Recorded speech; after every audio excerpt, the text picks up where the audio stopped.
people don't realize that they actually have to submit tax returns, and why is that? I think there's several reasons. One is, for example, in my son's case, he didn't know he had to submit a tax return. If you don't earn an income, you don't do a tax return.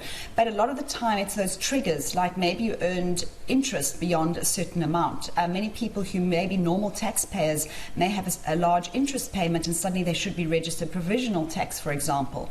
So I think those are some of the reasons. Also, maybe they were always auto-assessed, and then, again, because of some difference or some change, they needed to file a tax return. And I think the problem really is that SARS is not communicating effectively.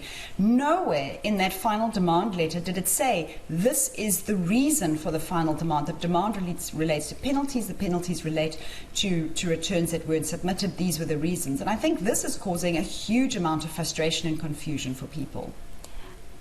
What are the challenges that are people facing when using SARS e-filing?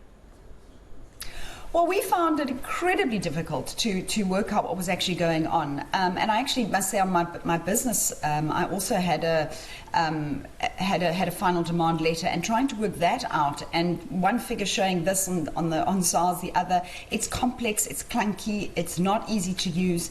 And my son was actually able to dispute this penalty, but he had to first know what the penalty was for in order to go in and to dispute it. There is a little dispute button. So on one level, SARS will tell you that the technology is all there, it's all very easy to understand, but it's actually really not. It is opaque, and it's not obvious to taxpayers. And many taxpayers are hiring tax practitioners at a high cost to resolve issues that they should, in theory, really be able to do on e-filing.